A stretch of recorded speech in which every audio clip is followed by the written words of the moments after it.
I have a sticky situation here. Put the key in. That's about on. When we go to start it, start position, you notice that it's being held in the start position.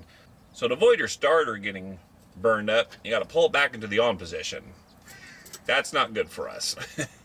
Now some people would take off the steering wheel to get to the lock tumbler and grease all that stuff up, which mine might need to do that.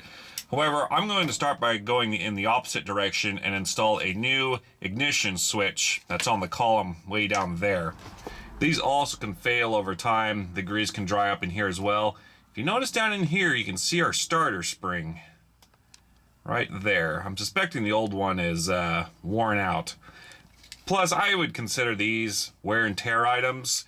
You know, after 200,000 miles, that's a lot of on and off switching. So for bulletproofing purposes, and for about $25, sure. We'll go ahead and drop the steering column and put the new switch in and see if that helps.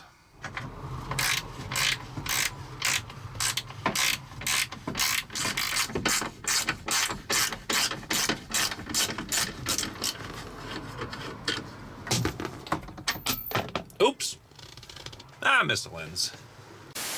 I dropped the steering wheel column down. I'm gonna go ahead and remove my instrument cluster. One, to make sure all the lights aren't burned out in the back, and number two, it actually helps get that switch a little bit easier.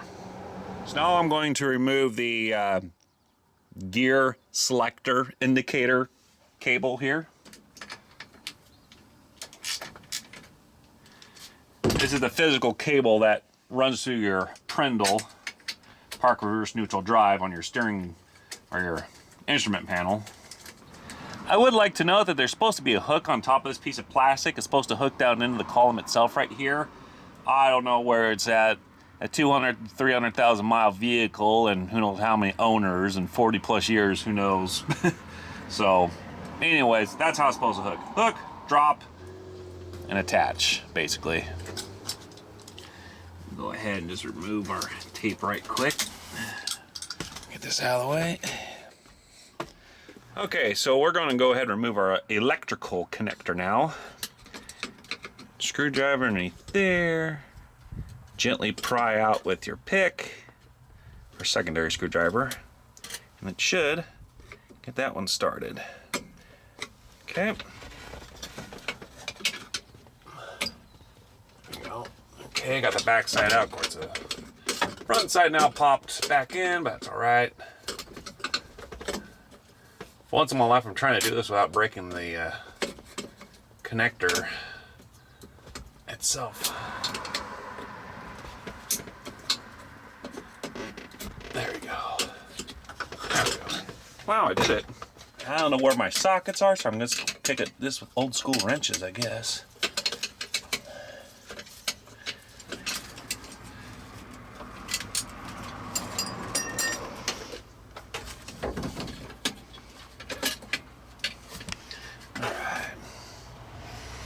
One crusty ignition switch out. So the old switch, this is where that your actuator rod goes into. It sits right in there. That start, it kind of retracts. I don't know where on is. It's so crusty. That might be on. I don't know. It kind of actuates, but it's pretty grimy. This is the new ignition switch. Notice that there's a little wire in here. This is set up as default to install with the key in the lock position on your steering wheel. Just like this. Now, if you're installing a U switch, you really should pay attention to your witness marks. Here and here. You can see where the original bolt was. In my case, looks like it's almost center of our adjusting slots. However, with the new switch, it has it in the lock position. The column is also in the lock position, so it should pretty much self-center on its own without us having to adjust it. Well, maybe you want to put the rod on first, you dummy. We have captured it.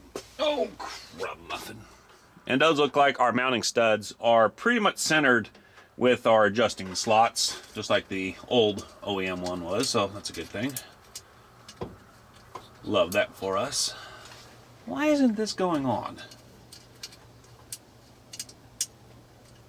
There you go. No, no, no. I just need some persuasion. Apparently this one doesn't want to go for a ride again. But you will. Yes. There we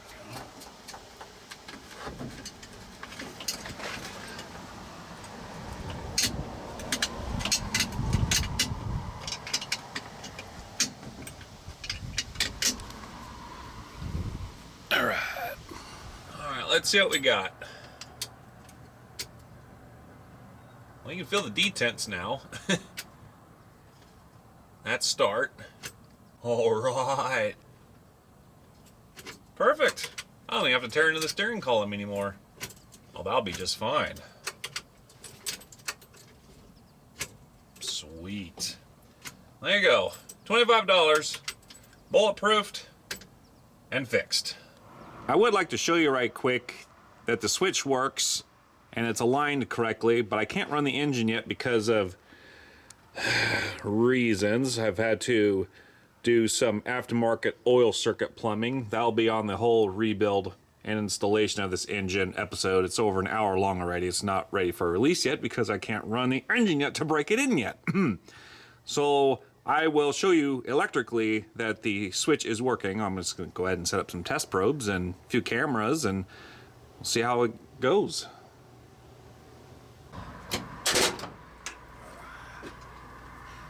So, key on,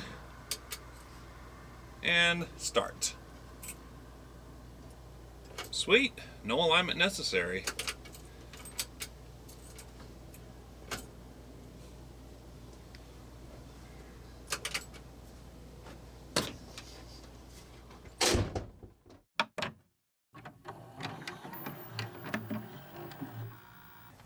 In order to do that, so in order from your starter completely, so to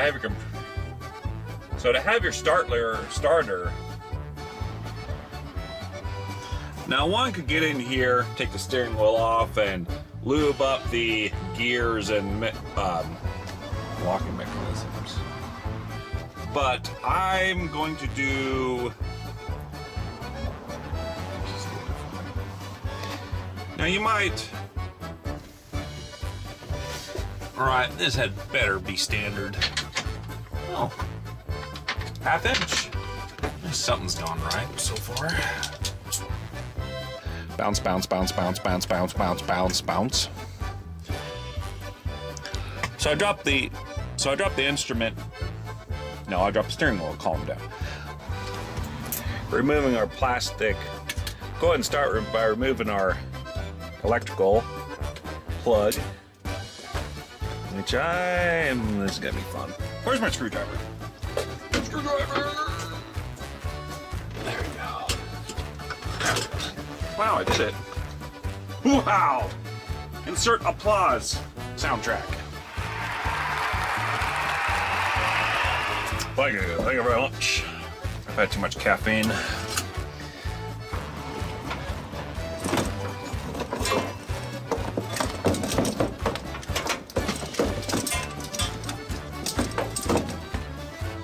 Right, I have a sticky situation here. Turn the key on. No, that's putting it into the lock. That's turning it on. Can't even turn it over now. Try it again.